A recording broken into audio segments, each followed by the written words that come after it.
Hey horror fans, once again it's the Horror Miser Monty G here with another movie review, and today we're going to review the movie The Open House. Excuse me. Now, The Open House is a 2018 American horror film written by written and directed by Matt Angel, and it was written by him and Susan Colt. This is a Netflix original film that stars Dylan Minnette, Piercy Dalton, and Sharif Atkins.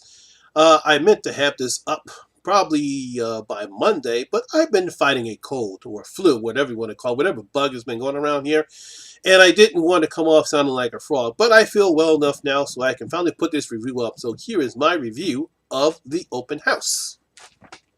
Now, after a tragedy that kills his father and her husband, Logan and Naomi Wallace, for some reason, are now unemployed. She's unemployed, and I guess they're very poor. They have nowhere to stay. They can't stay in the house that they were living in, so they got to move. But luckily, Naomi's sister is well off. She has this nice big house that they can stay in. Unfortunately, she's also trying to sell it, and she's also having an open house, hence the name of the movie. So she says, hey, you guys can stay here until the house sells. So Naomi and Logan decide to go into this nice big mansion house, very roomy, very nice, very immaculate house, and they decide to stay in there with knowing the intention that obviously when the house sells, they have to leave. And every time when there's someone visiting the house, they can't stay there, so they have to leave until the open house is over. Nice premise. Very interesting.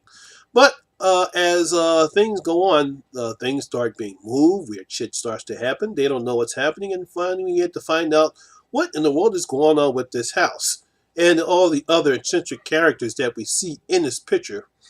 And the mystery is what's going on with this house. Is it haunted? Who's actually, what's happening in this house? It's a very weird movie, but that's basically what the premise of this movie is about. Now, the one thing I did like about this movie is filmed very, very well. I love the scenery and all the exterior shots that they do inside and outside the house. Very well made film. The cinematography is very filmed well as well too. I also love the acting. Dylan Minnette and Piercy Dalton do a pretty good job as Logan and Naomi. You can tell that whatever is happening to them, or what financial strengths that have caused them to be in a situation, they're very sad about it, and you can see their struggle. So they do a pretty good job in showing that struggle that they're having with the unfortunate events that happened to her husband and her father. So that's pretty good as far as that aspect of the film is concerned. Now, like I said, this film is very weird in certain spots of the movie, certain parts of the movie. Excuse me. Parts in the movie. We see a lot of eccentric characters, a lot of weird characters, I'll say that. We get this one character, we don't know whether or not if she's crazy, she's suffering from Alzheimer's or what. She appears in one spot, says that her husband's dead, and then we come to find out when the husband is not dead. We don't know what's going on with her. We get another character played by Sharif Atkins. He seems to just come out of nowhere, but then he doesn't come back again. It's a lot of places where this film goes to one place, but doesn't seem to carry on. Then we get to the other parts of the film where weird shit starts to happen and places start to move, especially with the water heater. Every time when Naomi goes to take a shower, the water heater gets off and she's out of hot water. And that's another weird part, but the film never takes it to where it's supposed to go or where it's leading to. And that kind of frustrated me a bit about this film. You know, you're going to build suspense in some parts of the film, but then it doesn't take it any further than that. And that led me to a lot of trouble with this film, or what this film was trying to accomplish. Matt and Suzanne were trying to accomplish when they made this film. There's a lot of red herrings in this film when we get to the final act, but it totally goes from one aspect of a film into another aspect where the tone totally changes. And we do get to the final act, we're like, where the hell did that come from? I didn't see that happening, or think that was leading to that part. People who probably seen this film know what I'm talking about when we get to the third act. Once we know what's actually happening in the film, what's actually happening in the house. To me, it was kind of a disappointment because I expected one thing, and then when that part happened, I was like, "Wow, that was it." I was expecting something totally different. Now, I guess I got to give Matt and Suzanne credit because they did fool me, and I'm pretty sure he probably fooled anybody else because that was not what I expected to go.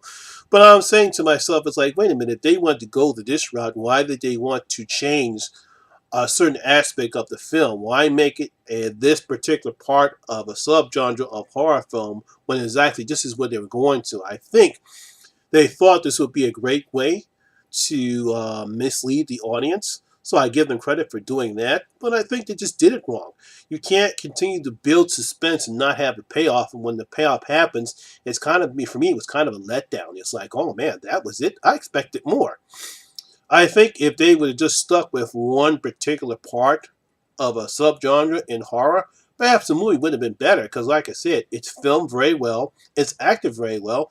Just that I didn't like this suspense build up that doesn't lead anywhere. Too many red herrings, and then when we finally realize what's happening or where this is going to, it's like, well, damn, that's it.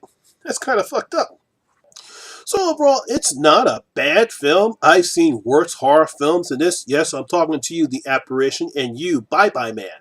Yeah, there are worse horror films than this one. It's not a bad film. Like I said, it was filmed very well. I like the acting. It's just the fact, the switcheroo of the type of genres they're trying to get. So the Horror Miser is going to open up his vault. He's going to give the open house 1.5 out of my 5 gold coins. Yes, the open house gets 1.5 out of my 5 gold coins. They should have did a better job in setting this up, but I give them credit. It's not a bad film, just set up badly. So, my horror fans, what do you think about Open House? Did you enjoy the entire film? Did you like the switcheroo of the different type of genres, where you got one aspect and it actually turned out to be another?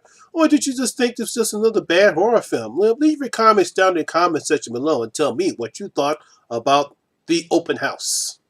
Well, that's my video for today. I thank you guys for watching. If you like this video, please give it a thumbs up. Like I said, it does help the channel out very much. And this is your first time here, you know what you got to do. That's right, you got to hit that subscriber button and ring that notification bell. That way you can come and join the horror experience with me, the Horror Miser Monty G. And as always, all my social media links will be down at the description box below as well. Once again, my name is Lamont Smith, better known as the Horror Miser Monty G, and always remember, horror rules.